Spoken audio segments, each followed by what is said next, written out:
Je peux? Oui. Merci beaucoup. Le 24 mars 2024, le peuple sénégalais,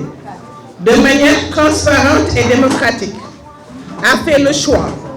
d'installer un nouveau pouvoir dans notre pays. Pour nombre de nos compatriotes, ce vote était synonyme d'un espoir de voir un changement qualitatif tant du pays que de leur vie. Mais l'on avait tôt fait d'oublier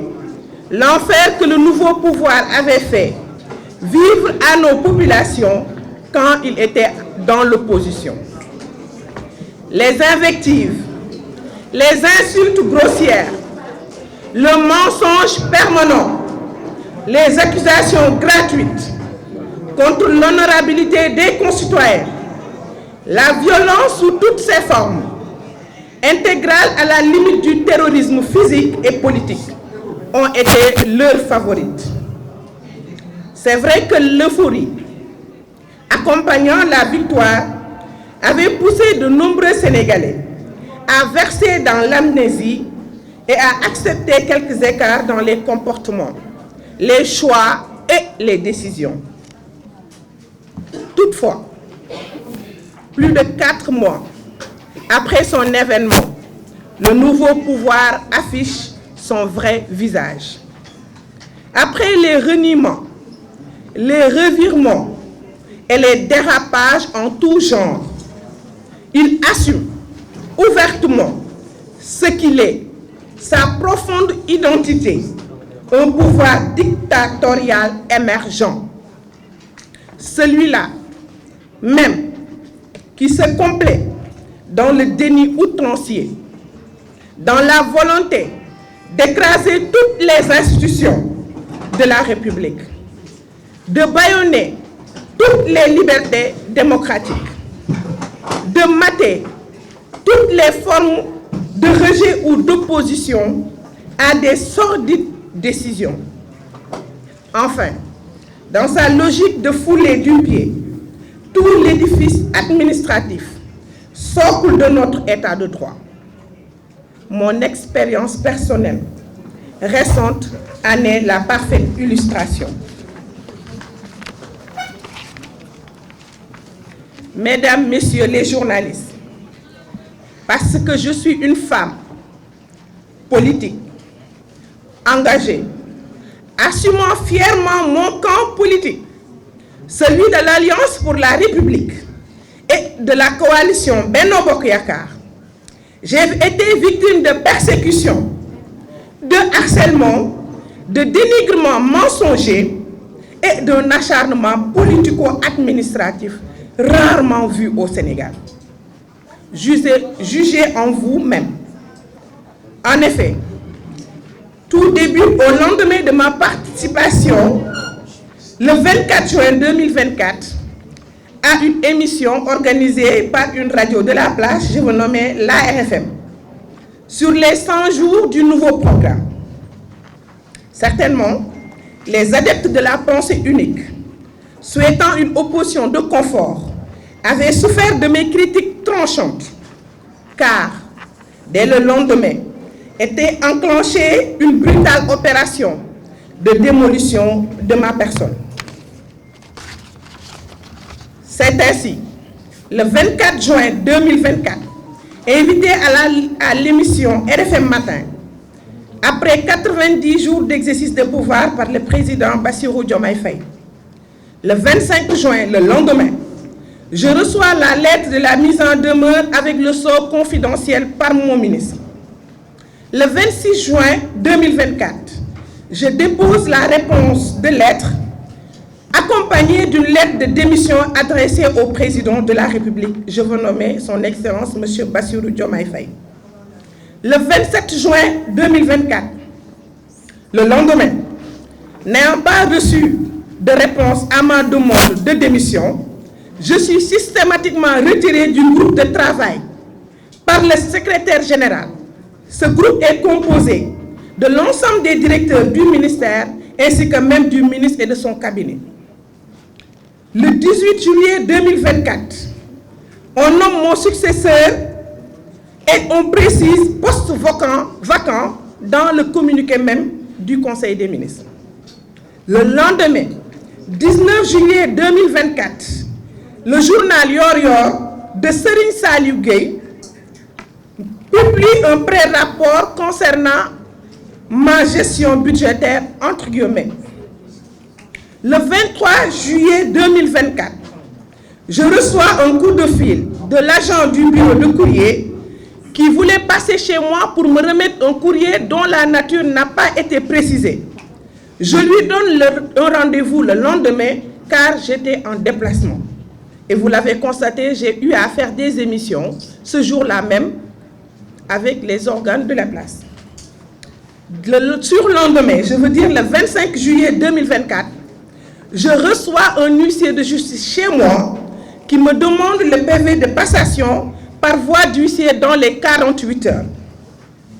Le jour même, le 25 juillet 2024, je dépose le PV de passation signé avec accusé de réception que j'ai reçu du ministère. J'ai déposé le PV avec toutes les clés.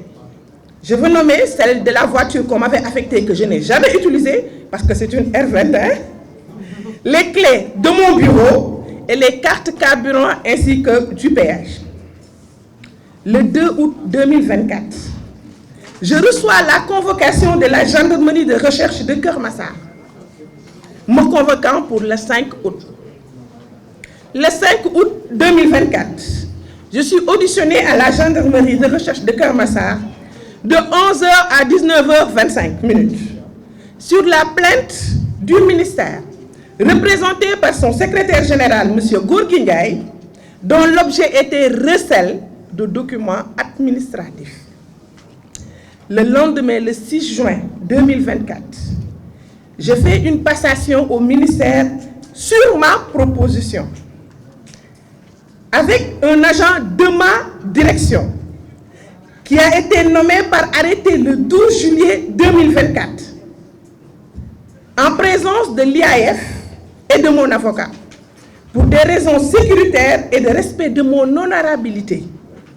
Puis, je retourne à la gendarmerie et je suis entendu par le major Kandi sur le PV de passation qui a été signé sans réserve par les parties, à préciser, sans réserve. Nota bene, tous les documents estampillés confidentiels qui m'ont été envoyés par mon ministère se sont retrouvés au niveau de la presse nationale. Mesdames, Messieurs les journalistes, la reddition des comptes est une absolue nécessité dans une république et tout état de droit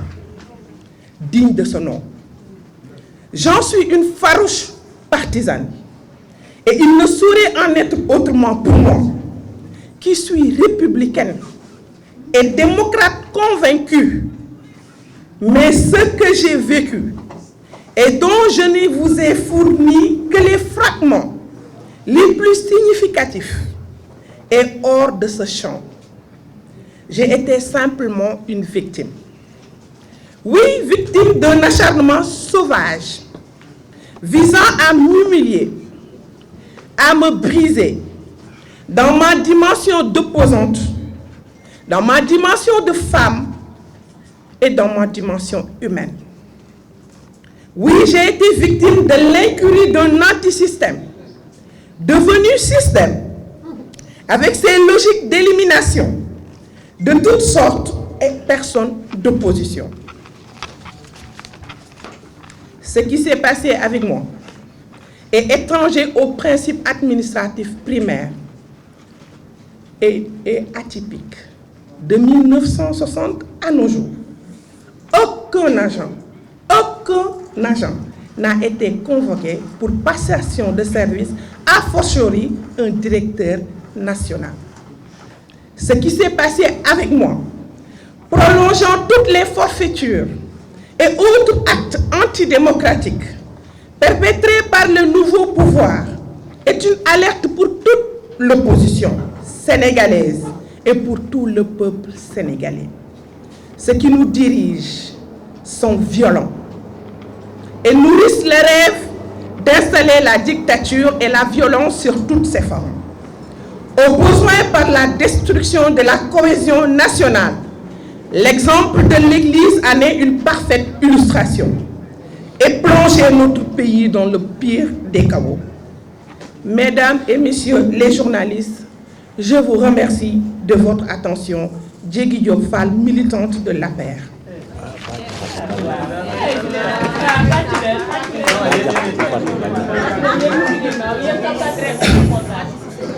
maa ngi sant maa ngi gërëm gannaaw ba ma sante yàlla julli ci yonent bu tedd bi sangu-sang yi sallallahu alayhi wa sallam sant sama wasila Cheikh na Ahmed Tidiane Chérif radiyallahu taala anhu sant Cheikh Souleymane Sall mi ma xamal lan mooy baatu laa ilaha illallah sant samay wayjur sant sama borom kër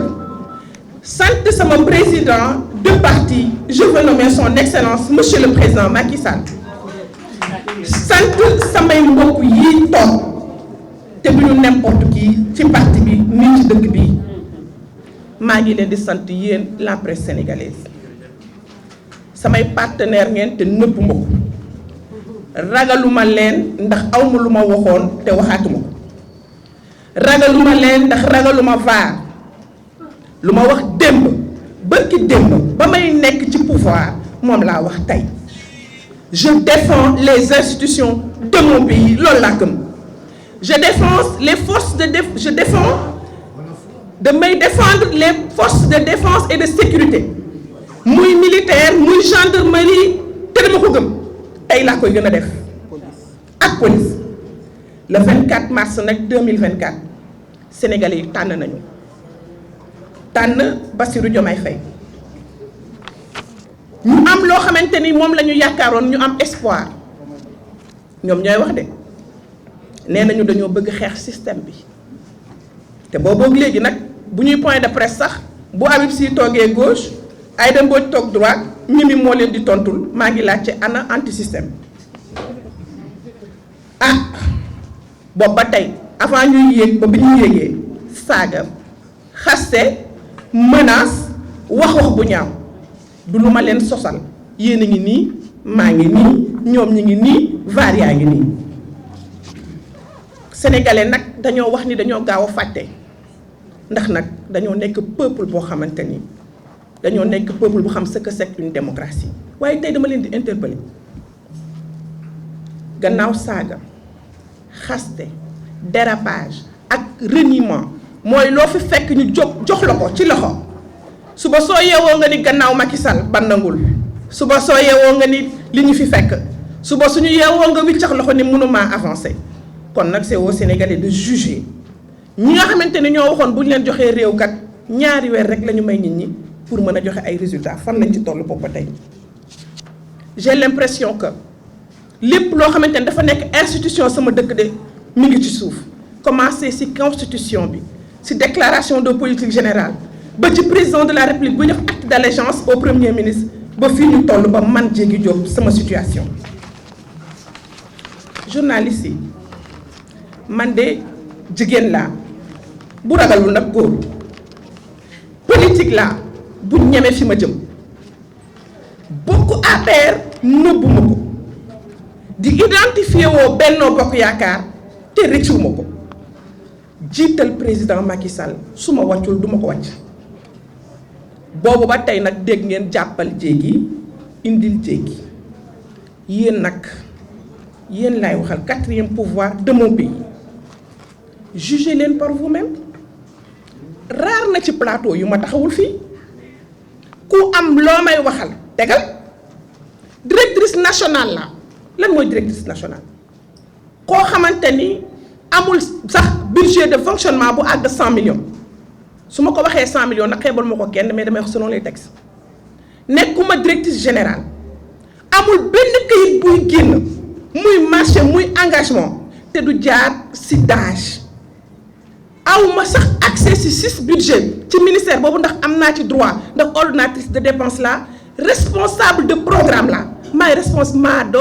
responsable programme économique et social et solidaire du Sénégal awma accès ci 6 budget donc lépp lu ma décider lépp lu ma def dafa am buntu ak buntaat yu muy jaar ma assumé ko nag. tey jii képp koo xam ne xalaat nga ni boo ma ñooñu xalee rek li nga bëgg moom laay def ndax nga sa bopp. pensée unique gëmuma ko démb gëmuma ko tey reddition des comptes nag dama koo gëm dama ni ku mësul gérer bu la neexee bees say loxo ni ma blanc comme neige ku mësul gérer bu la neexee nga ni yële bu jug taxaw te teewul nga nekk simple fonctionnaire te pourtant boo joxee sa déclaration de patrimoine ñu gis ni ki kat millionnaire la ci ñu liggéeyul lu mat fukki at ak juróom waaye man de Diop yële bu naa taxaw ni képp kuy organe de contrôle bu ma woo pour reddition des comptes daw ma daayu ma tukkiw ma xanaa ma am soxla doxaat ko ñëwaat Sénégal gii laa dëkk Sénégal laa bokk jàngi à l'étranger ñibbisiwaat bu ma neexoon toog foofu waaye dama ni dama engagé wu pour politique te dama koy assumer. li nga xamante ne nag moo am ba des dégg naa nag lu nekk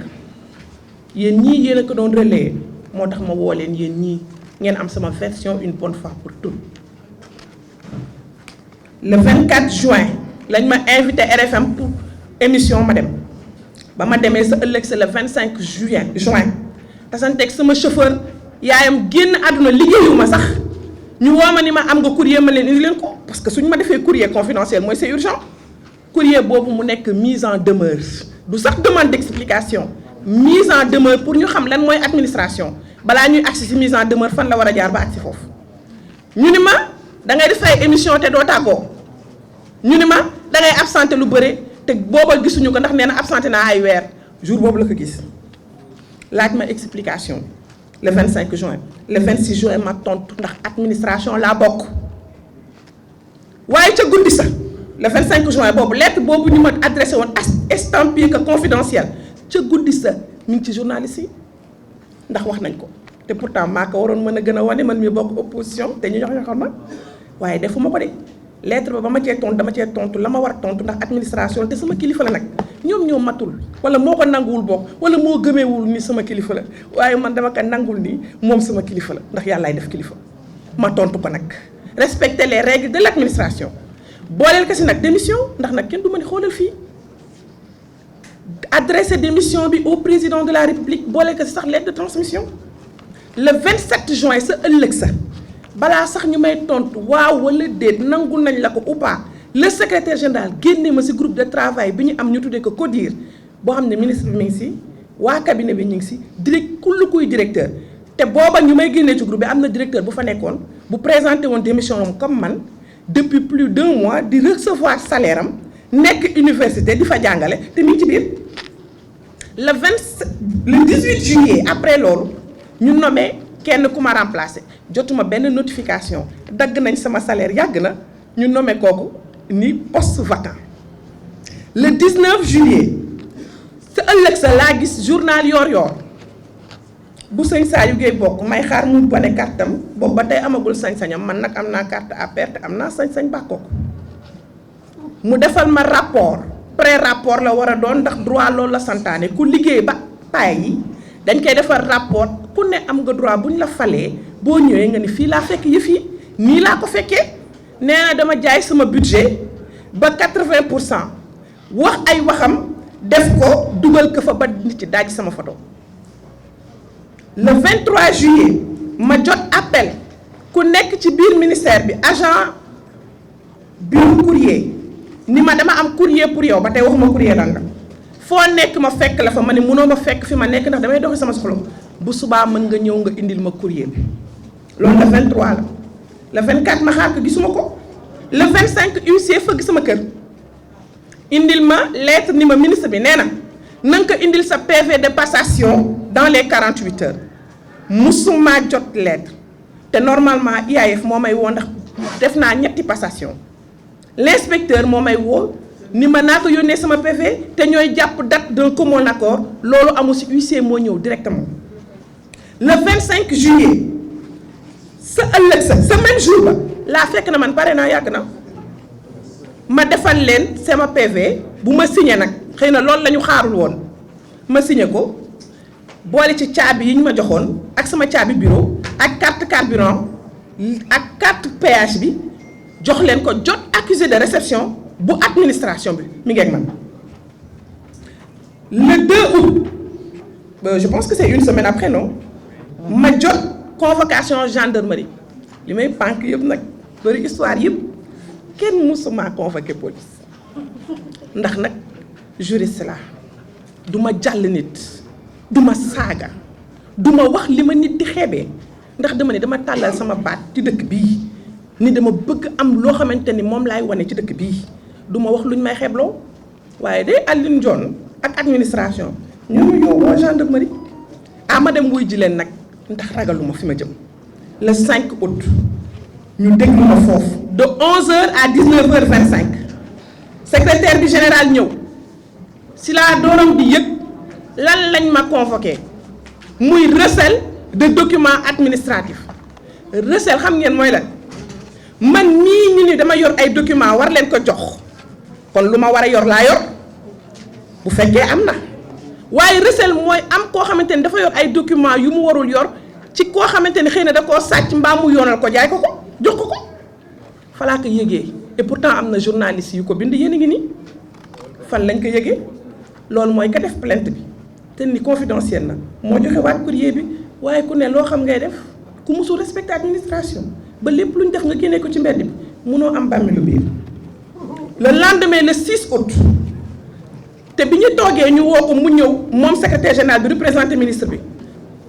secrétaire général boobu nag daa defoon mouvement de soutien pour APR waaye cuubu na ci diggante bi toog ak inspecteur bi man maa leen wax ni pare naa pour def passation suba ndax man sama document pare na te looy bañ dafa fekk am looy ragal ñu woo leen ñu ñëw d'accord ak sama avocat ñu ngi toog kon ku wax ni jéegi dañ ko doon waaj a tëj kaso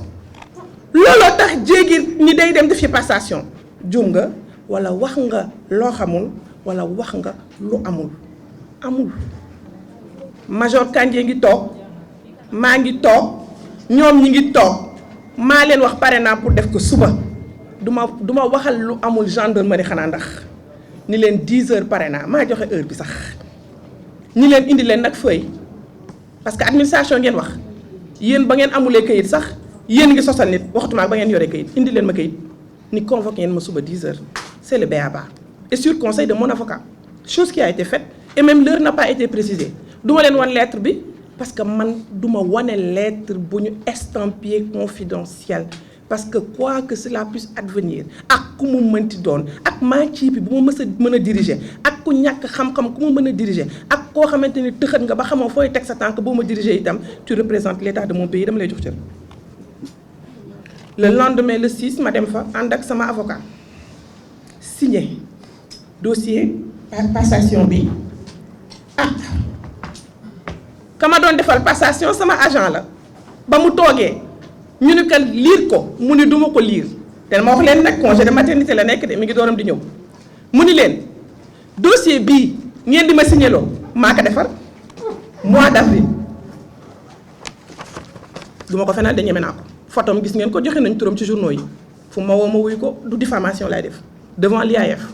dossier bi pare naa ko depuis avril madame la directrice pare na dossier de passation depuis avril au lendemain des élections présidentielles man Diégui Diop pare naa woon ndax kama fal bu mënee wane ginnaaw sakantuma ak man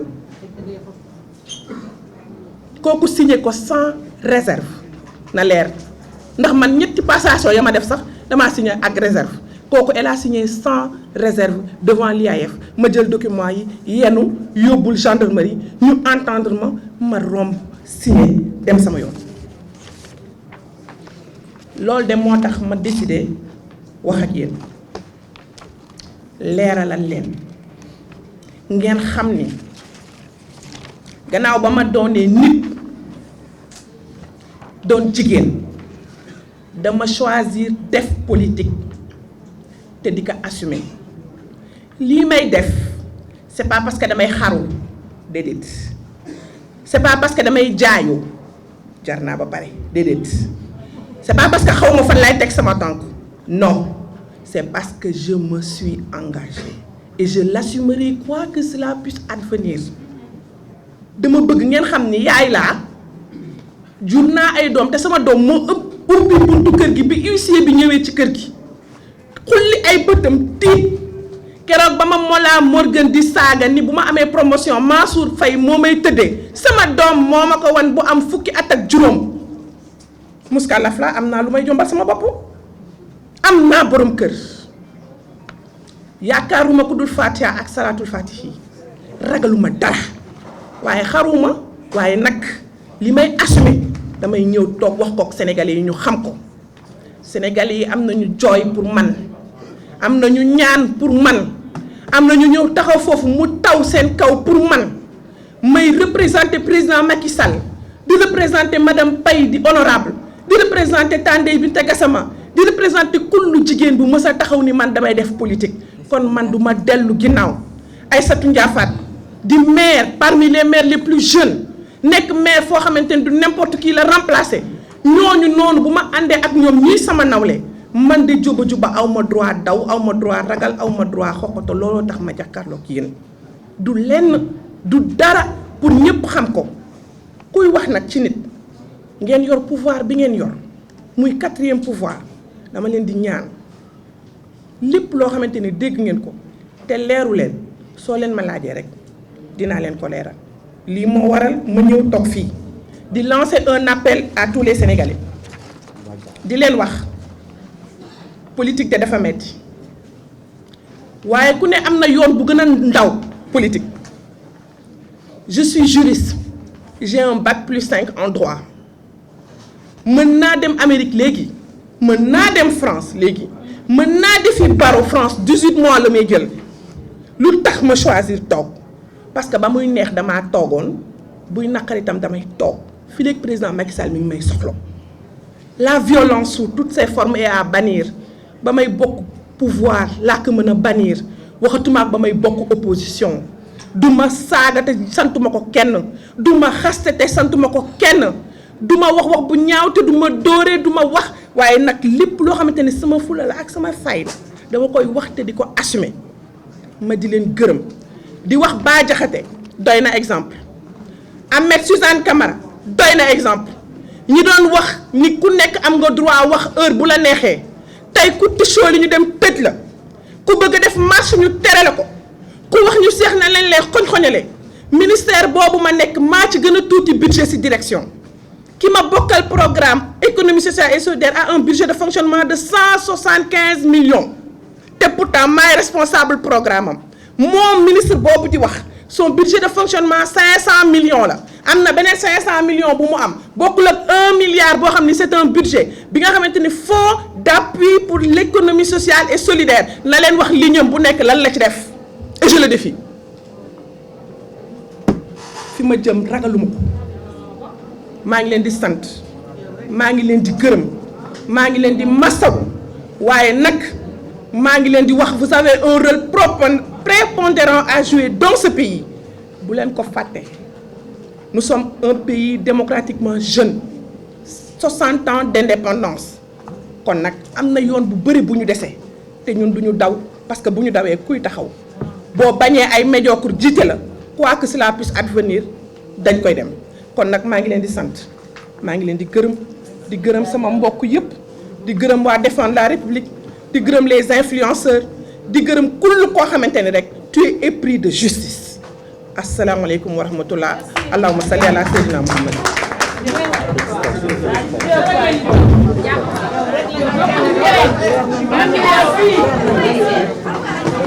léegi leer na nañ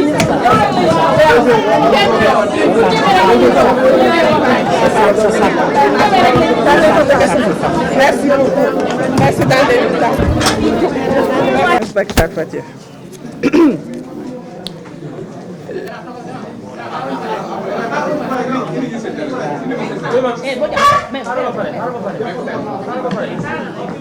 jox ma benn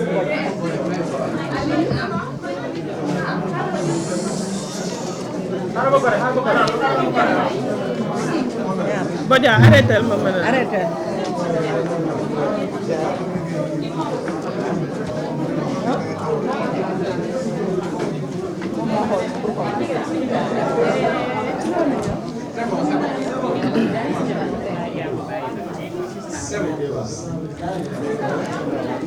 Le 24 mars 2024 Je peux? Oui. Merci beaucoup. Le 24 mars 2024, le peuple sénégalais, de manière transparente et démocratique, a fait le choix d'installer un nouveau pouvoir dans notre pays. Pour nombre de nos compatriotes, ce vote était synonyme d'un espoir de voir un changement qualitatif tant du pays que de leur vie. Mais l'on avait tôt fait d'oublier l'enfer que le nouveau pouvoir avait fait vivre à nos populations quand il était dans l'opposition. Les invectives, les insultes grossières, le mensonge permanent, les accusations gratuites contre l'honorabilité des concitoyens, la violence sous toutes ses formes, intégrale à la limite du terrorisme physique et politique,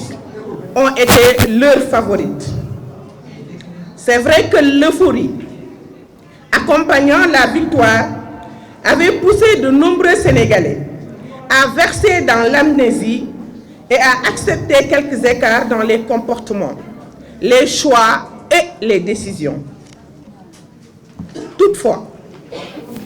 plus de 4 mois après son événement, le nouveau pouvoir affiche son vrai visage.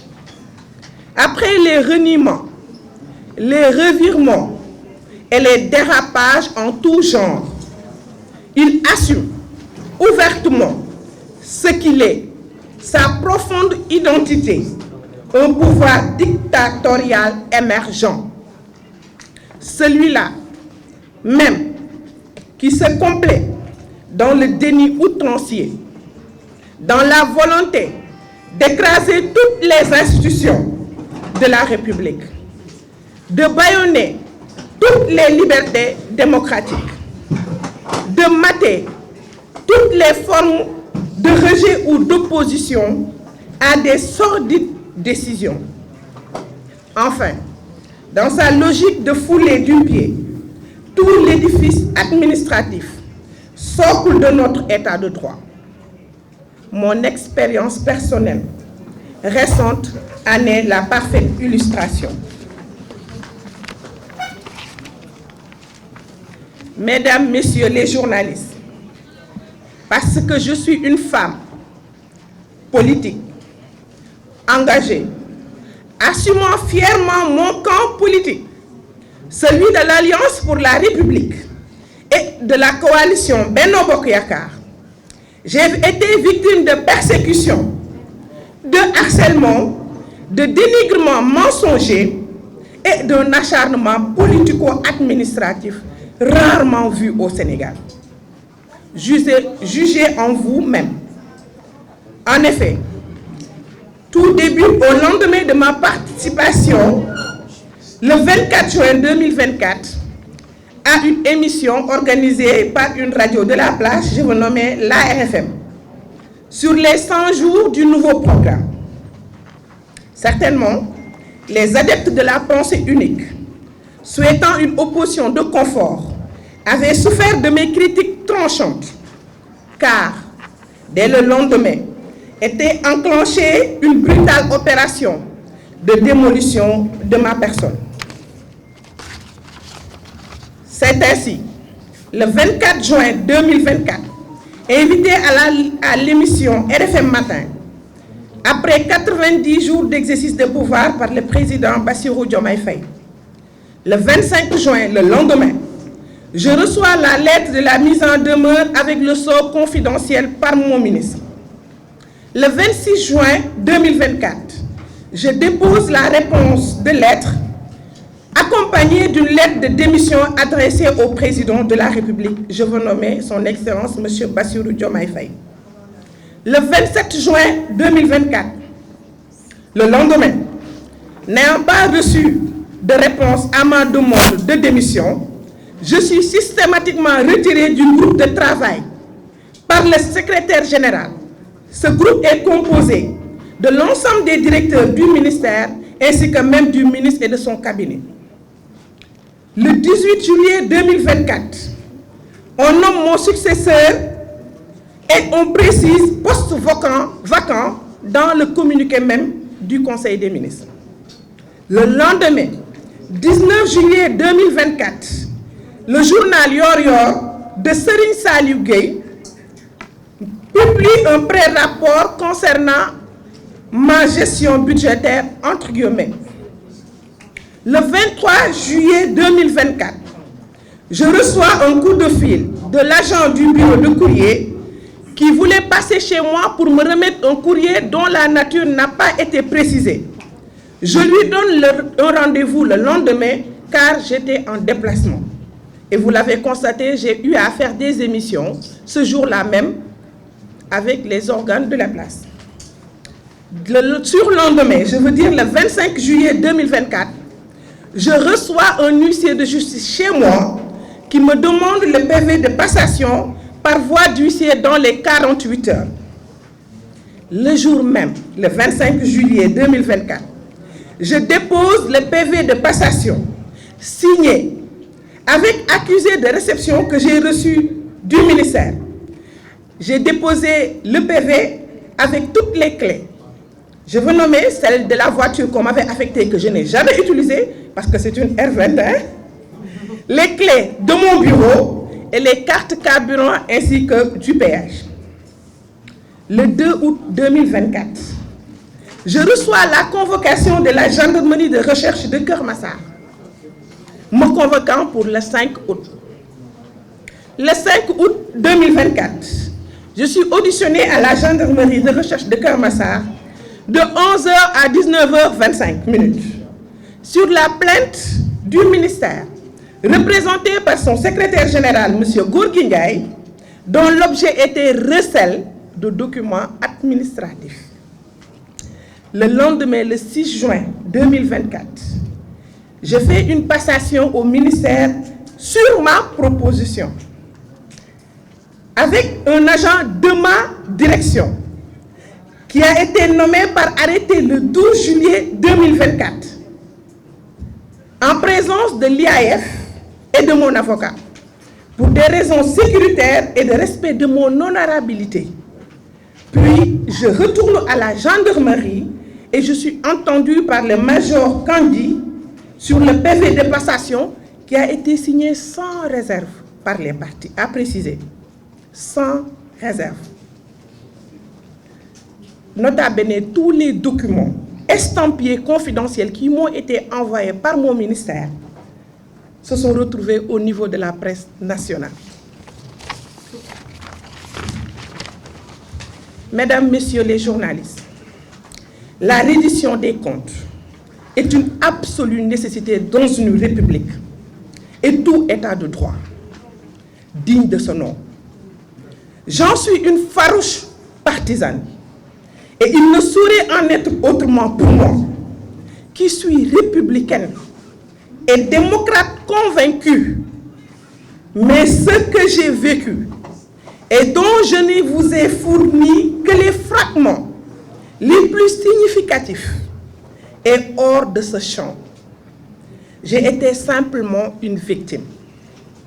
Oui, victime d'un acharnement sauvage visant à m'humilier, à me briser dans ma dimension d'opposante, dans ma dimension de femme et dans ma dimension humaine.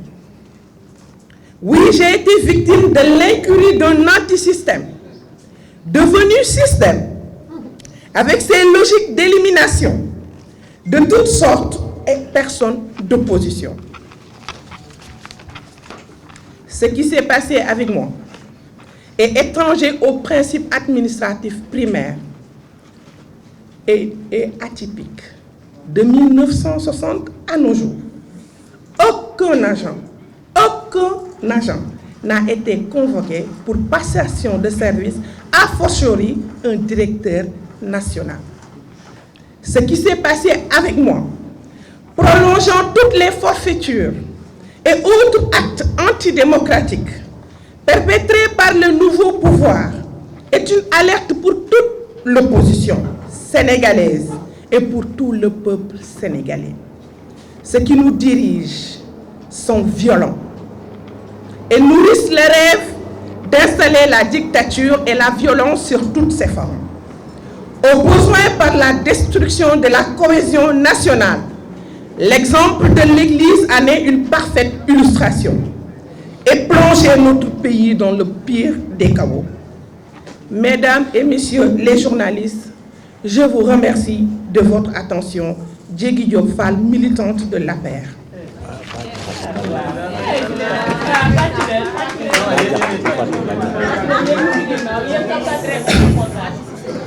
maa ngi sant maa ngi gërëm gannaaw ba ma sante yàlla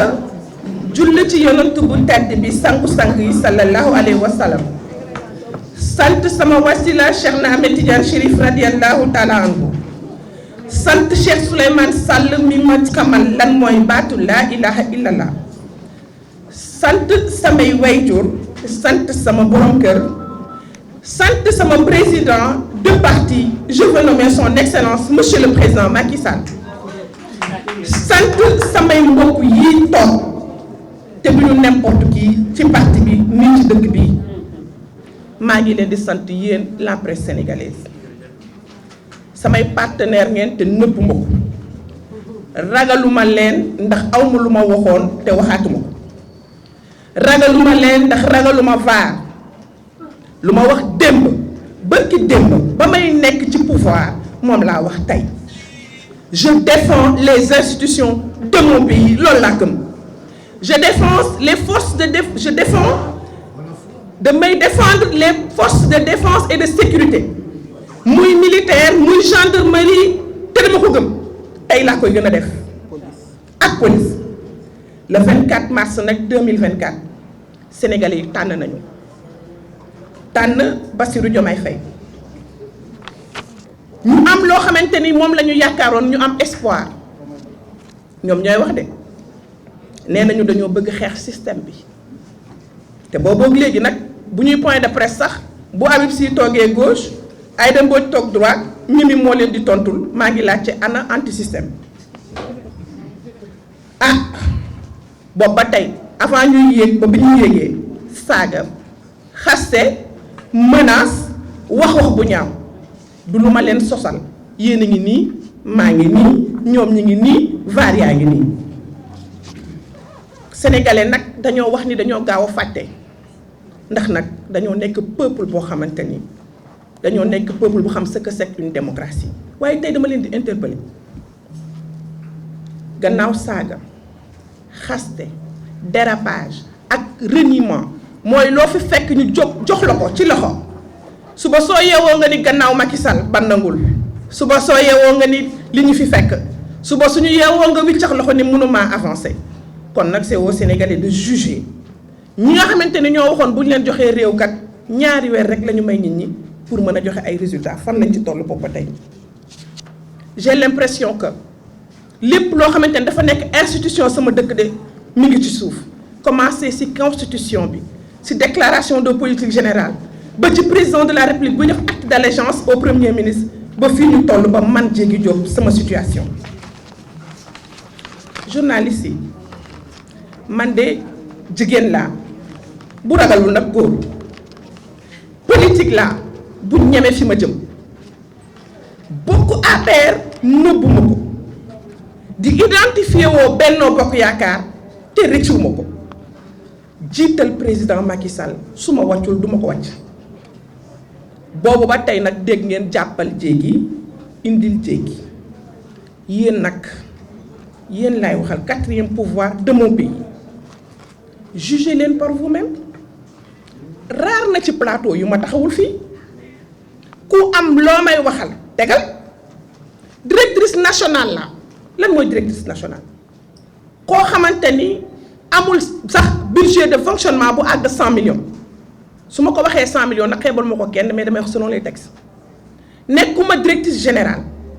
amul benn këyit buy génn muy marché muy engagement te du jaar ci DAGE awma sax accès ci 6 budget ci ministère boobu ndax am naa ci droit ndax ordonnatrice de dépense la responsable de programme la maay responsable programme économique et social et solidaire du Sénégal awma accès ci 6 budget donc lépp lu ma décidé lépp lu ma def dafa am buntu ak buntaat yu muy jaar ma assumé ko nag tey jii képp koo xam ne xalaat nga ni boo ma ñooñu xalee rek li nga bëgg moom laay def nax nga sa bopp. pensée unique gëmuma ko démb gëmuma ko tey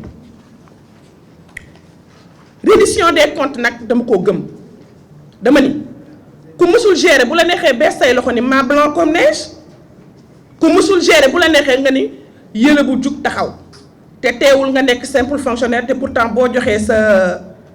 déclaration de patrimoine ñu gis ni ki kat millionnaire la ci ñu liggéeyul lu mat fukki at ak juróom waaye man de jóob yële bu naa taxaw ni képp kuy organe de contrôle bu ma woo pour reddition des comptes daw ma daayu ma tukkiw ma xanaa ma am soxla doxaat ko ñëwaat Sénégal gii laa dëkk Sénégal laa bokk jàngi à l'étranger ñibbisiwaat bu ma neexoon toog foofu waaye dama ni dama engagé wu pour politique te dama koy assumer. li nga xamante ne nag moo am ba des dégg naa nag lu nekk yéen ñii yéen a ko doon relayer moo tax ma woo leen yéen ñii ngeen am sama version une bonne fois pour toutes. Le 24 juin lañ ma invité RFM pour émission ma dem ba ma demee sa ëllëg c'est le 25 juin tasanteeg sama chauffeur yaayam génn àdduna liggéeyuma sax ñu woo ma ni ma am nga courrier ma leen indi leen ko parce que suñu ma defee courrier confidentiel mooy c'est urgent. courrier boobu mu nekk mise en demeure du sax demande d'explication mise en demeure pour ñu xam lan mooy administration balaa ñuy agsi ci mise en demeure fan la war a jaar ba agsi foofu. ñu ni ma da ngay def ay émission te doo tàggoo ñu ni ma da ngay absenté lu bëre te booba gisuñu ko ndax nee na absenté naa ay weer jour boobu la ko gis laaj ma explication le 25 juin le 26 juin ma tontu ndax administration laa bokk waaye ca guddi sax. Le 25 juin boobu lettre boobu ñu ma adressé woon estampillé que confidentiel ca guddi sa mi ngi ci journaliste yi ndax wax nañ ko te pourtant maa ko waroon mën a gën a wane man mi bokk opposition te ñu jox ma waaye defuma ko de lettre ba ma cee tontu dama cee tontu la ma war a tontu ndax administration te sama kilifa la nag ñoom ñoo matul wala moo ko nanguwul bokk wala moo gëmeewul ni sama kilifa la waaye man dama ko nangul ni moom sama kilifa la ndax yàllaay def kilifa ma tontu ko nag respecter les règles de l'administration. booleel ko si nag démission ndax nag kenn du ma ni xoolal fii adressé démission bi au président de la république booleel ko si sax lettre de transmission le 27 juin sa ëllëg sa balaa sax ñu may tontu waaw wala déet nangu nañ la ko ou pas le secrétaire général génne ma si groupe de travail bi ñu am ñu tuddee ko CODIR boo xam ne ministre bi mi ngi si waa cabinet bi ñu ngi si kullu kuy directeur te booba ñu may génnee ci groupe bi am na directeur bu fa nekkoon bu présenté woon démission am comme man. depuis plus d'1 mois di recevoir salaire am nekk université di fa jàngale te mi ngi ci biir le 18 juillet après loolu ñu nommé kenn ku ma remplacé jotuma benn notification dagg nañ sama salaire yàgg na ñu nommé kooku ni poste vacant le 19 juillet sa ëllëg sa laa gis journal Yoor bu sëñ Saliou Guèye bokk may xaar mu bone kartam boobu ba tey amagul sañ-sañam man nag am naa carte APR te am naa sañ-sañ bàkkoo ko mu defal ma rapport pré-rapport la war a doon ndax droit loolu la santaane ku liggéey ba taay yi dañ koy defar rapport ku ne am nga droit bu ñu la falee boo ñëwee nga ni fii laa fekk yëf yi nii laa ko fekkee nee na dama jaay sama budget ba 80% wax ay waxam def ko dugal ko fa ba nit ci daaj sama photo le 23 juillet ma jot appel ku nekk ci biir ministère bi agent bureau courrier ni ma dama am courrier pour yow ba tey waxuma courrier lan la foo nekk ma fekk la fa ma ne mënoo ma fekk fi ma nekk ndax damay doxi sama soxla bu subaa mën nga ñëw nga indil ma courrier bi loolu le 23 la le 24 ma xaar ko gisuma ko le 25 huissier fëgg sama kër indil ma lettre ni ma ministre bi nee na nga ko indil sa PV de passation dans les 48 heures musuma jot lettre te normalement IAF moo may woo ndax def naa ñetti passation l'inspecteur moo may woo ni ma naa ko yónnee sama PV te ñooy jàpp date d'un commun accord loolu amul si huissier moo ñëw directement le 25 juillet sa ëllëg sa même jour ba laa fekk na man pare naa yàgg na ma defal leen sama PV bu ma signé nag xëy na loolu la ñu xaarul woon ma signé ko boole ci caabi yi ñu ma joxoon ak sama caabi bureau ak carte carburant ak carte péage bi jox leen ko jot accusé de réception bu administration bi mi ngi ak man le 2 août je pense que c'est une semaine après non ma jot convocation gendarmerie li may pànk yëpp nag bëri histoire yëpp kenn musuma convoqué police ndax nag juriste la du ma jàll nit du ma saaga du ma wax li ma nit di xeebee ndax dama ne dama tàllal sama baat ci dëkk bii ni dama bëgg am loo xamante ni moom laay wane ci dëkk bii du ma wax luñ may xeebloo waaye de Alioune Dione ak administration ñoo ma yóbboo gendarmerie ma dem wuy ji leen nag ndax ragaluma fi ma jëm le 5 août ñu déglu ma foofu de 11h à 19h25 secrétaire bi général ñëw si laa dooram di yëg lan lañ ma convoqué muy recel de documents administratifs recel xam ngeen mooy lan man mii ñu ni dama yor ay documents war leen ko jox kon lu ma war a yor laa yor bu fekkee am na waaye recel mooy am koo xamante ni dafa yor ay documents yu mu warul yor ci koo xamante ni xëy na da koo sàcc mbaa mu yoonal ko jaay ko ko jox ko ko falaa ko yëgee et pourtant am na journaliste yu ko bind yéen a ngi nii fan lañ ko yëgee loolu mooy ka def plainte bi te ni confidentiel na moo joxe waat courrier bi waaye ku ne loo xam ngay def ku musul respecter administration ba lépp lu ñu def nga génnee ko ci mbedd bi munoo am bàmmeelu biir le lendemain le 6 août te bi ñu toogee ñu woo ko mu ñëw moom secrétaire général bi représenté ministre bi secrétaire général boobu nag daa defoon mouvement de soutien pour APR waaye cuubu na ci diggante bi toog ak inspecteur bi man maa leen wax ni pare naa pour def passation suba ndax man sama document pare na te looy bañ dafa fekk am looy ragal ñu woo leen ñu ñëw d'accord ak sama avocat ñu ngi toog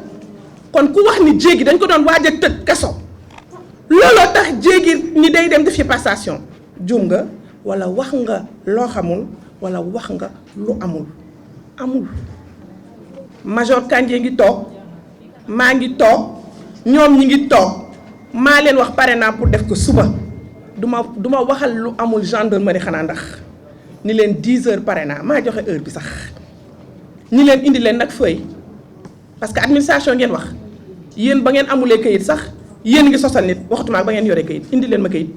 ni convoqué ngeen ma suba 10 heures c'est le b.a.-ba et sur conseil de mon avocat chose qui a été faite et même l'heure n'a pas été précisée du ma leen wan lettre bi parce que man du ma wane lettre bu ñu estampillé confidentiel parce que quoi que cela puisse advenir ak ku mu mënti doon ak maa ciipi bu ma mën a diriger ak ku ñàkk xam-xam ku ma mën a diriger ak koo xamante ni tëxat nga ba xamoo fooy teg sa tànk boo ma diriger itam tu représentes l'état de mon pays dama lay jox cër. Le lendemain le 6 ma dem fa ànd ak sama avocat signé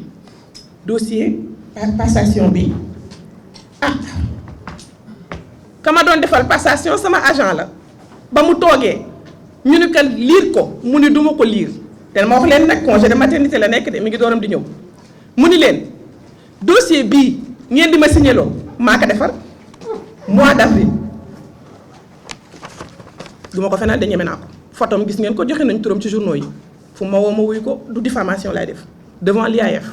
dossier bi pare naa ko depuis avril madame la directrice pare na dossier de passation depuis avril au lendemain des élections présidentielles man Diégui Diop pare naa woon ndax kama fal bu mënee wane ginnaaw sakantuma ak man kooku signé ko sans réserve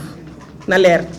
ndax man ñetti passation ya ma def sax damaa signé ak réserve kooku elle a signé sans réserve devant l'IAF ma jël document yi yenu yóbbul gendarmerie ñu entendre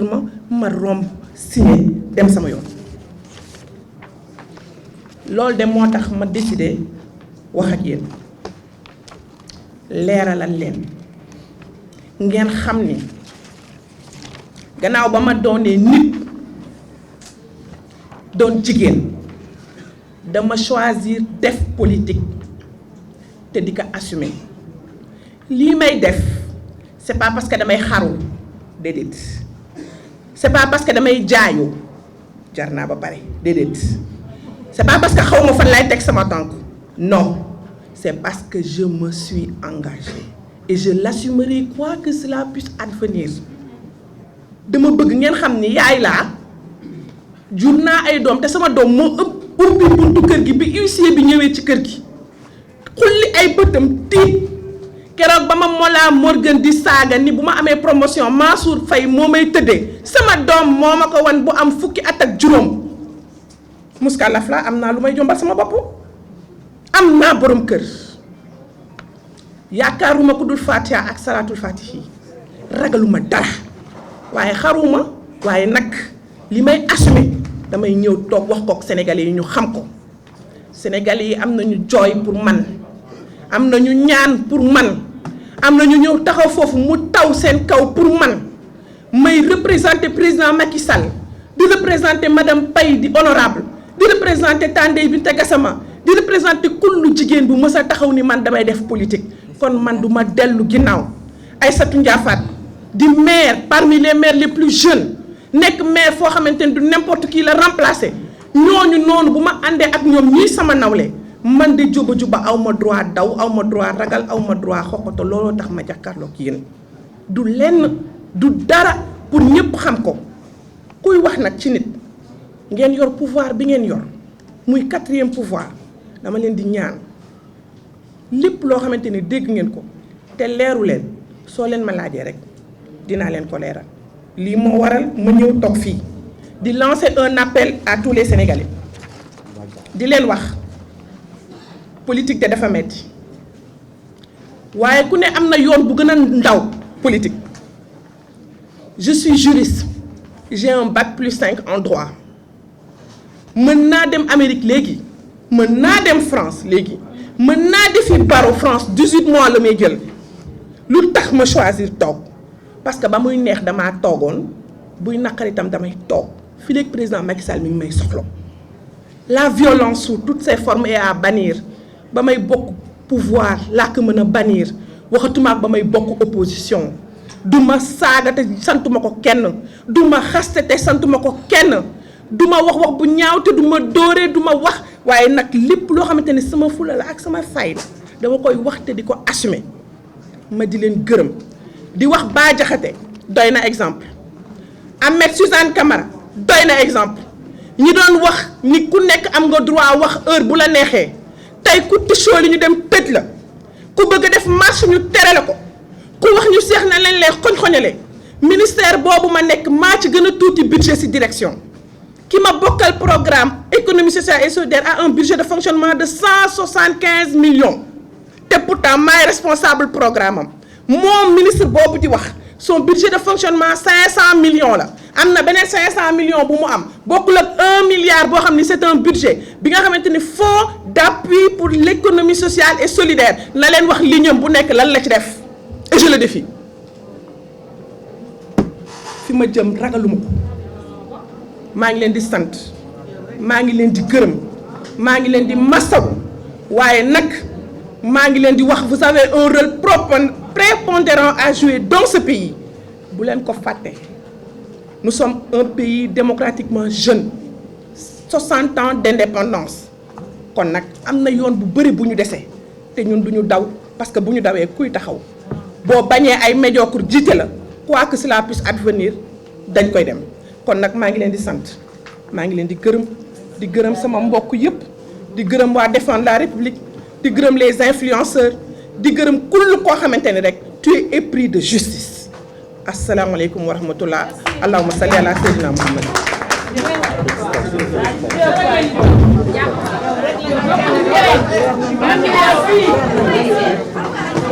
léegi leer na nañ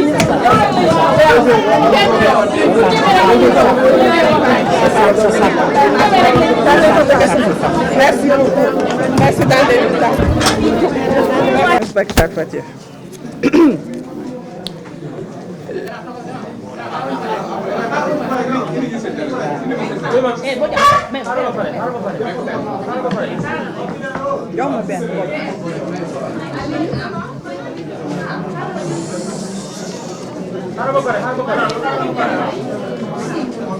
Bodia, arrêtez ma mën a arrêtez.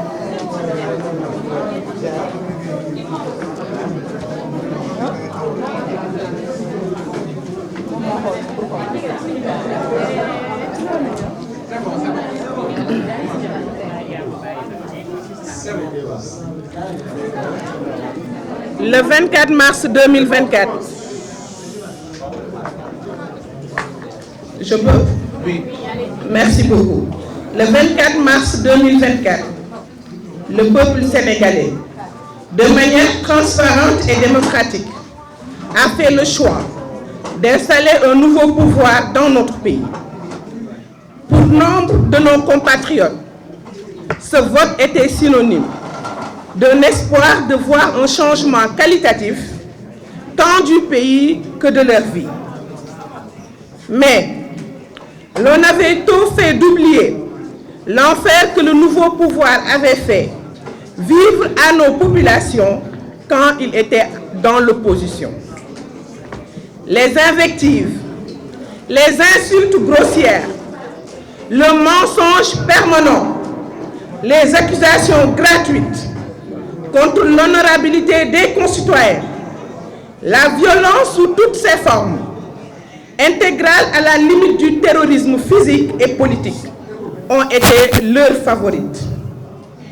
C'est vrai que l'euphorie accompagnant la victoire avait poussé de nombreux Sénégalais à verser dans l'amnésie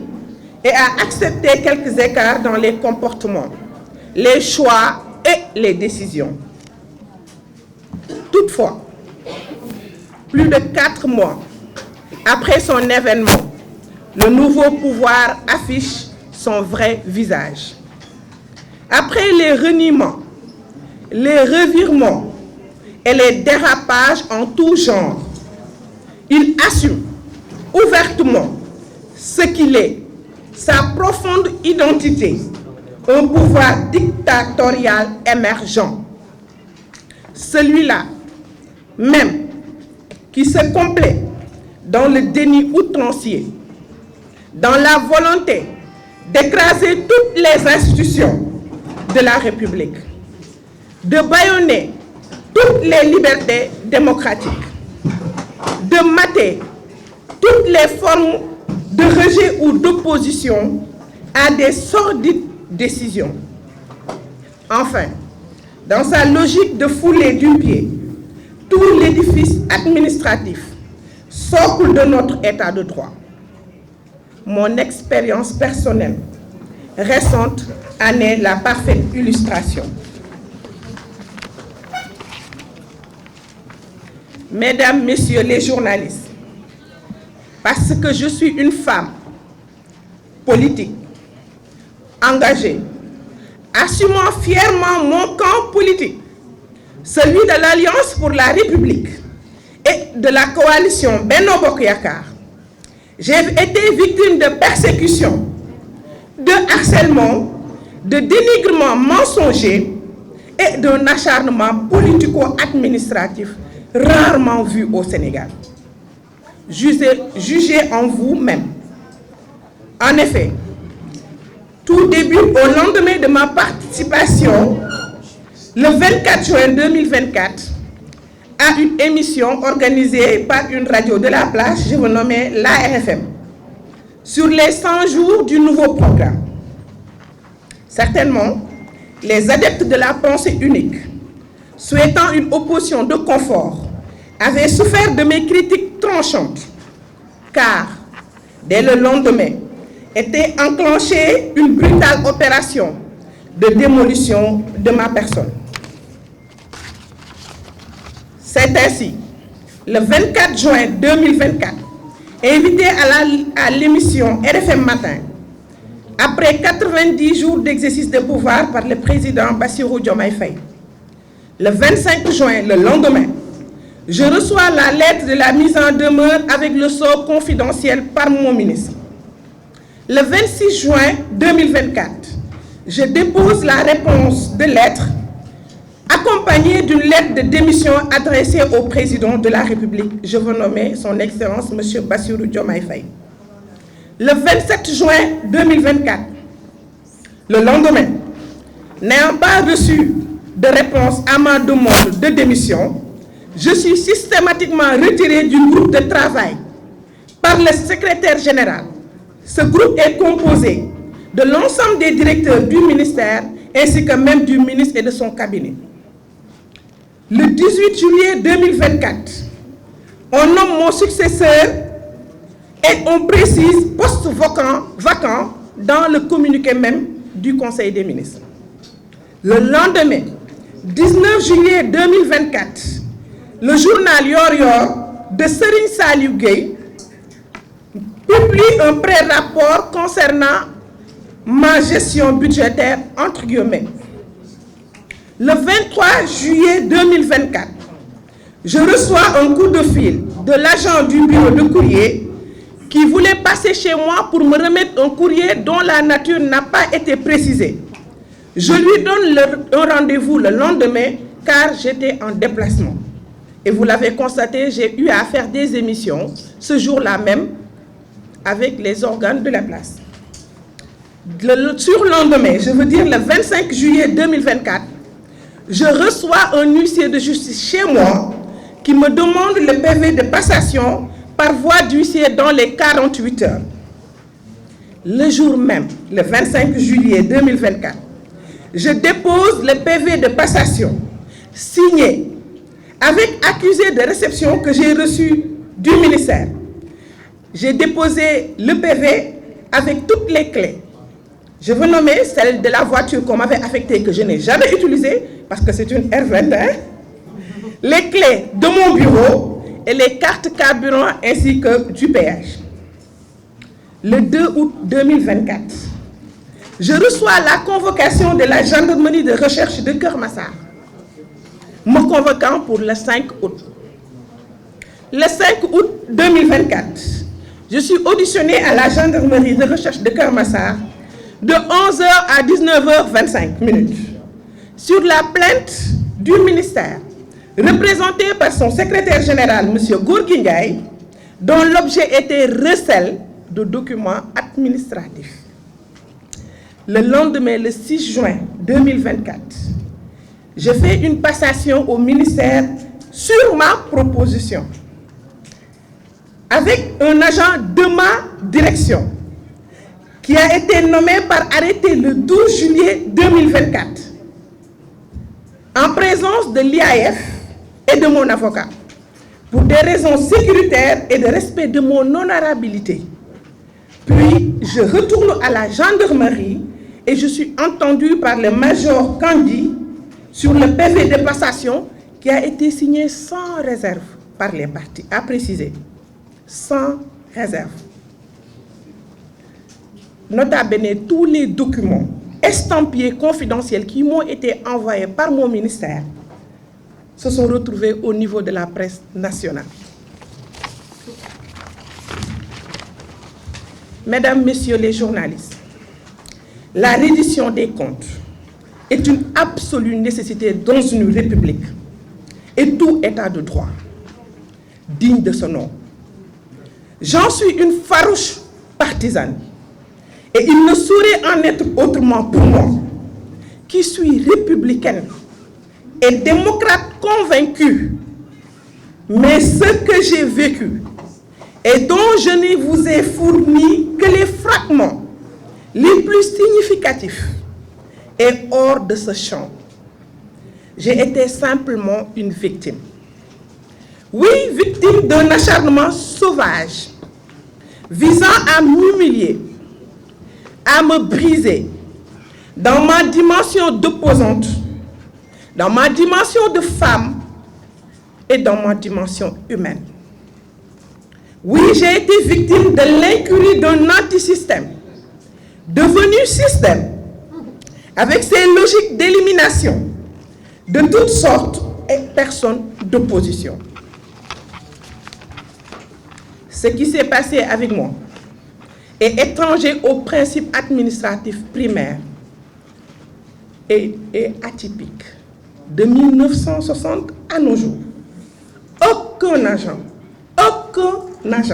n'a été convoqué pour passation de service, a fortiori un directeur national. Ce qui s'est passé avec moi, prolongeant toutes les forfaitures et autres actes antidémocratiques perpétrés par le nouveau pouvoir, est une alerte pour toute l'opposition sénégalaise et pour tout le peuple sénégalais. Ceux qui nous dirigent sont violents et nourrissent les rêves d'installer la dictature et la violence sur toutes ses formes. Au besoin par la destruction de la cohésion nationale. L'exemple de l'Église en est une parfaite illustration et plonger notre pays dans le pire des chaos. Mesdames et messieurs les journalistes, je vous remercie de votre attention. Diégui Diop Fall, militante de l'APR.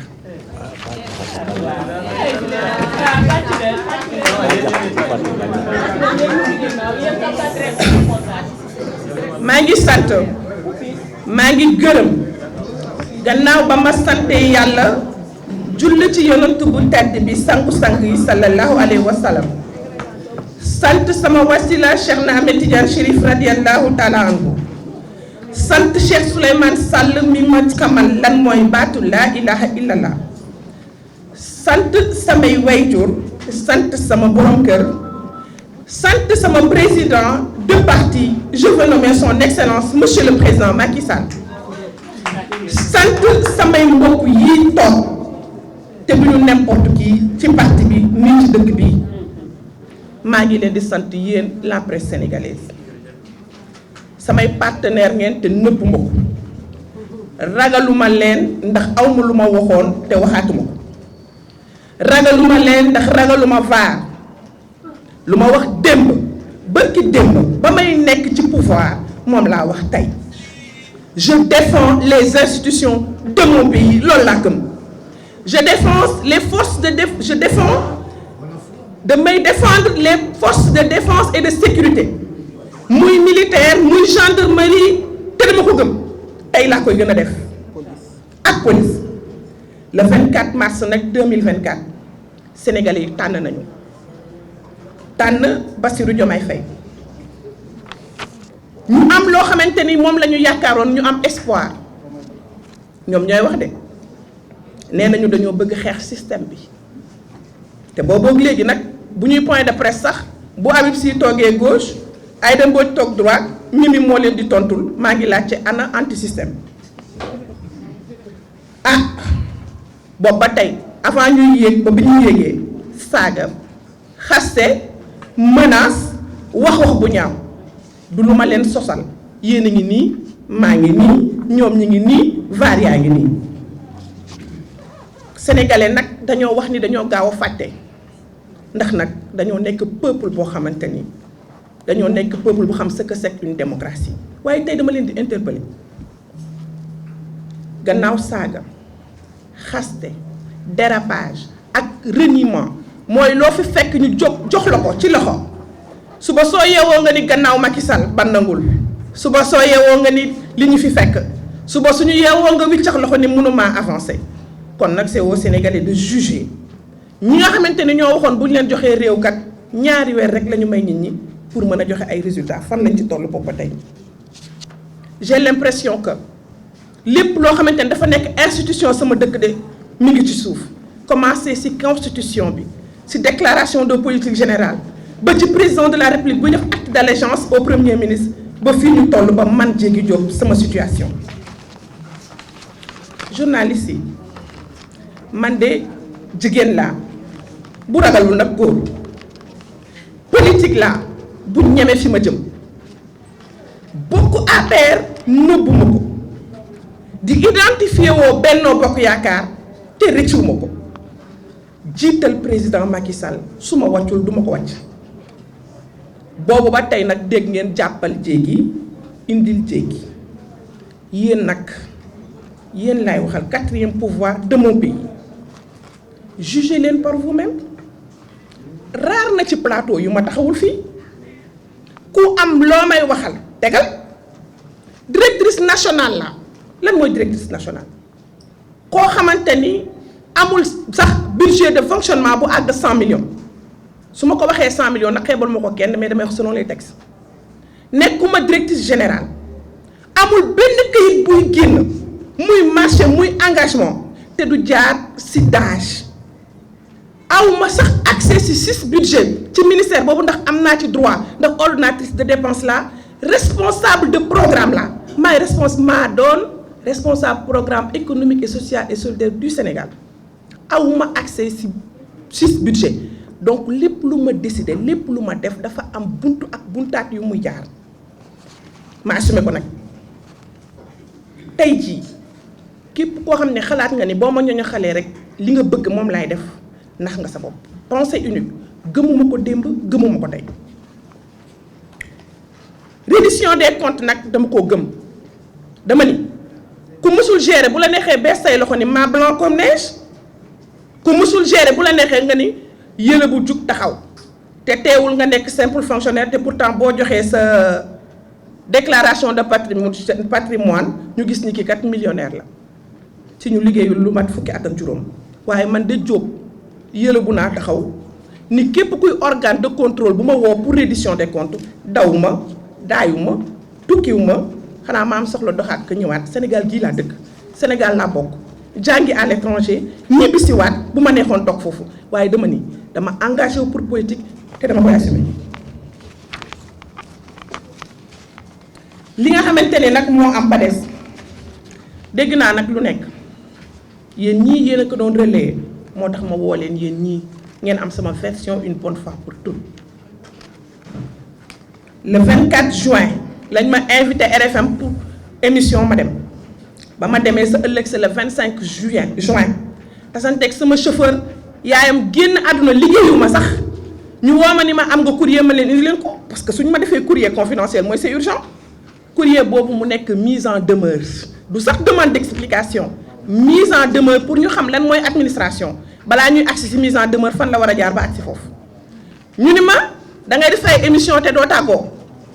ñu ni ma da ngay absenté lu bëre te booba gisuñu ko ndax nee na absenté naa ay weer jour boobu la ko gis laaj ma explication le 25 juin le 26 juin ma tontu ndax administration laa bokk waaye ca guddi sax. Le 25 juin boobu lettre boobu ñu ma adressé woon estampillé que confidentiel ca guddi sa mi ngi ci journaliste yi ndax wax nañ ko te pourtant maa ko waroon mën a gën a wane man mi bokk opposition te ñu ñoxoon ma waaye defuma ko de lettre ba ma cee tontu dama cee tontu la ma war a tontu ndax administration te sama kilifa la nag ñoom ñoo matul wala moo ko nanguwul bokk wala moo gëmeewul ni sama kilifa la waaye man dama ko nangul ni moom sama kilifa la ndax yàllaay def kilifa ma tontu ko nag respecter les règles de l'administration. booleel ko si nag démission ndax nag kenn du ma ni xoolal fii adressé démission bi au président de la république booleel ko si sax lettre de transmission le 27 juin sa ëllëg sa balaa sax ñu may tontu waaw wala déet nangu nañ la ko ou pas le secrétaire général génne ma si groupe de travail bi ñu am ñu tuddee ko CODIR boo xam ne ministre bi mi ngi si waa cabinet bi ñu ngi si kullu kuy directeur te booba ñu may génnee ci groupe bi am na directeur bu fa nekkoon bu présenté woon démission am comme man. Depuis plus d'1 mois di recevoir salaire am nekk université di fa jàngale te mi ngi ci biir le 18 juillet après loolu ñu nommé kenn ku ma remplacé jotuma benn notification dagg nañ sama salaire yàgg na ñu nommé kooku ni poste vacant le 19 juillet sa ëllëg sa laa gis journal Yoor bu sëñ Saliou Guèye bokk may xaar mu bone kartam boobu ba tey amagul sañ-sañam man nag am naa carte à perte am naa sañ-sañ bàkkoo ko mu defal ma rapport pré-rapport la war a doon ndax droit loolu la santaane ku liggéey ba taay yi dañ koy defal rapport ku ne am nga droit bu ñu la falee boo ñëwee nga ni fii laa fekk yëf yi nii laa ko fekkee nee na dama jaay sama budget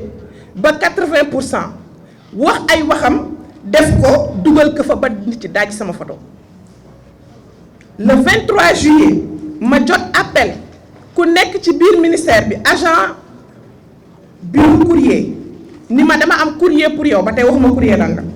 foo nekk ma fekk la fa ma ne mënoo ma fekk fi ma nekk ndax damay doxi sama soxla bu subaa mën nga ñëw nga indil ma courrier bi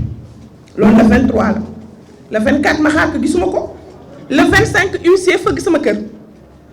indil ma lettre ni ma ministre bi nee na nga ko indil sa PV de passation dans les 48 heures musuma jot lettre te normalement IAF moo may woo ndax def naa ñetti passation l'inspecteur moo may woo ni ma naa ko yónnee sama PV te ñooy jàpp date d'un commun accord loolu amul si huissier moo ñëw directement le 25 juillet sa ëllëg sa même jour ba laa fekk na man pare naa yàgg na ma defal leen sama PV bu ma signé nag xëy na loolu la ñu xaarul woon ma signé ko boole ci caabi yi ñu ma joxoon ak sama caabi bureau ak carte carburant ak carte péage bi jox leen ko jot accusé de réception bu administration bi mi ngi ak man le 2 août je pense que c'est une semaine après non ma jot convocation gendarmerie li may pànk yëpp nag bëri histoire yëpp kenn mësuma convoqué police ndax nag juriste la du ma jàll nit du ma saaga du ma wax li ma nit di xeebee ndax dama ne dama tàllal sama baat ci dëkk bii ni dama bëgg am loo xamante ni moom laay wane ci dëkk bii du ma wax luñ may xeebloo waaye day Alioune Dione ak administration ñoo yóbboo gendarmerie ma dem wuy ji leen nag ndax ragaluma fi ma jëm le 5 août ñu déglu ma foofu de 11h à 19h25 secrétaire bi général ñëw si laa dooram di yëg lan lañ ma convoqué muy recel de documents administratifs recel xam ngeen mooy lan man mii ñu ni dama yor ay documents war leen ko jox kon lu ma war a yor laa yor bu fekkee am na waaye recel mooy am koo xamante ni dafa yor ay documents yu mu warul yor ci koo xamante ni xëy na da koo sàcc mbaa mu yoonal ko jaay ko ko jox ko ko falaa ko yëgee et pourtant am na journaliste yu ko bind yéen a ngi nii fan lañ ko yëgee loolu mooy ka def plainte bi te ni confidentiel na moo joxe waat courrier bi waaye ku ne loo xam ngay def ku musul respecter administration ba lépp lu ñu def nga génnee ko ci mbedd bi munoo am bàmmeelu biir le lendemain le 6 août te bi ñu toogee ñu woo ko mu ñëw moom secrétaire général bi représenté ministre bi secrétaire général boobu nag daa defoon mouvement de soutien pour APR waaye cuubu na ci diggante bi toog ak inspecteur bi man maa leen wax ni pare naa pour def passation suba ndax man sama document pare na te looy bañ dafa fekk am looy ragal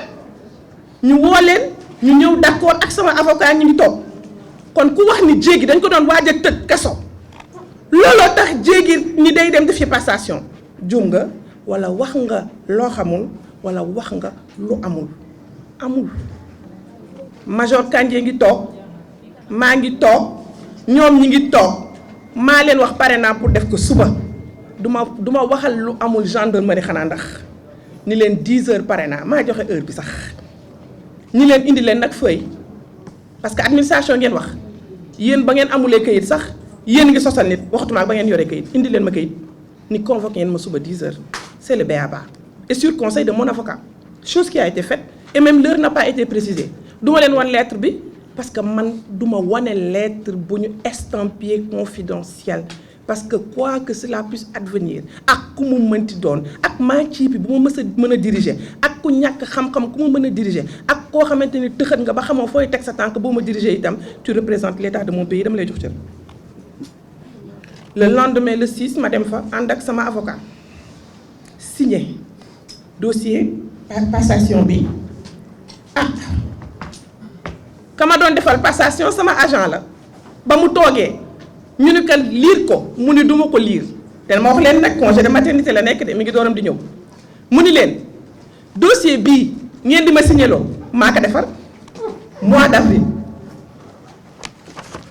duma ko fenal de ñeme naa ko photom gis ngeen ko joxe nañ turam ci journaux yi fu ma woo ma wuyu ko du diffamation lay def devant l'IAF dossier bi pare naa ko depuis avril madame la directrice pare na dossier de passation depuis avril au lendemain des élections présidentielles man Diégui Diop pare naa woon ndax kama fal bu mënee wane ginnaaw sakantuma ak man kooku signé ko sans réserve na leer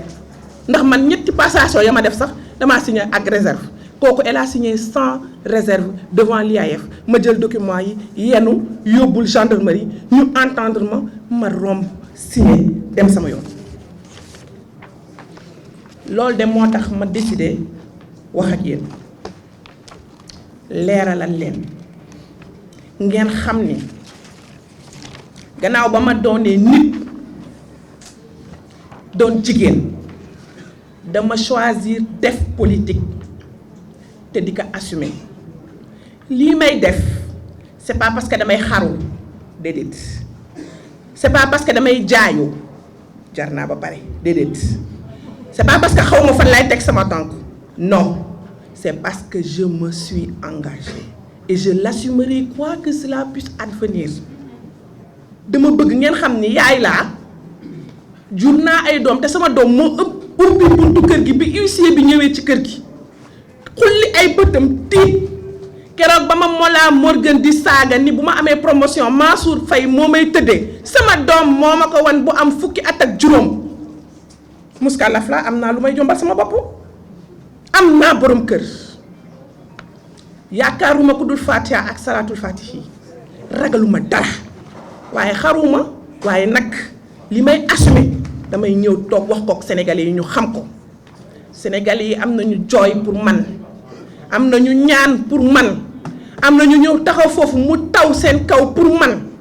may représenter président Macky Sall di représenter madame Paye di honorable di représenter Tandey Binta Gassama di représenter kullu jigéen bu mës a taxaw ni man damay def politique kon man du ma dellu ginnaaw Aïssatou Ndiafate di maire parmi les maires les plus jeunes nekk maire foo xamante ni du n'importe qui la remplacer ñooñu noonu bu ma àndee ak ñoom ñii sama nawle man de juba aw ma droit daw aw ma droit ragal aw ma droit xoxoto looloo tax ma jàkkaarloog yéen du lenn du dara pour ñëpp xam ko kuy wax nag ci nit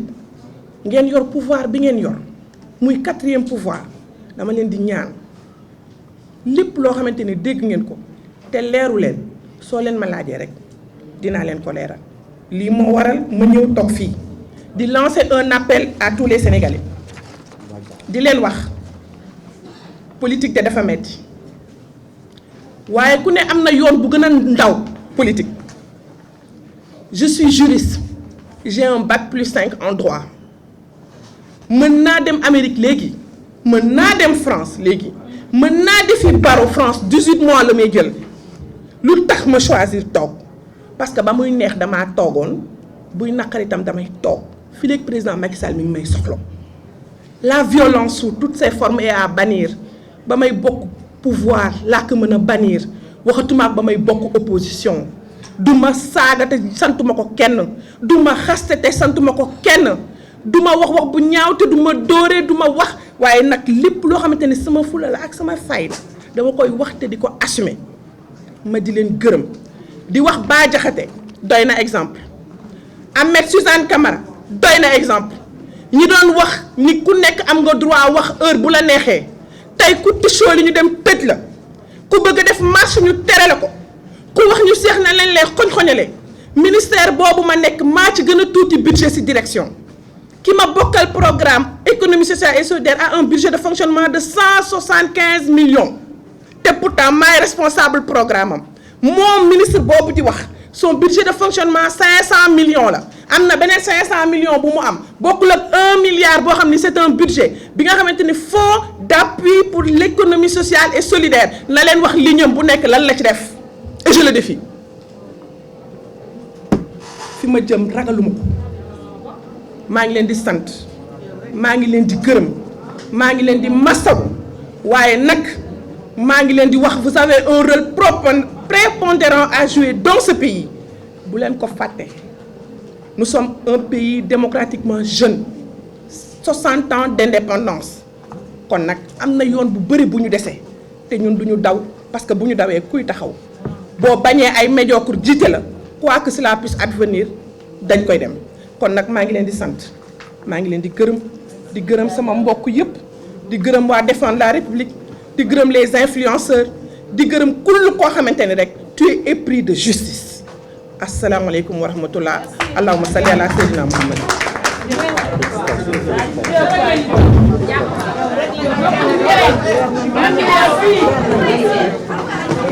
léegi leer na nañ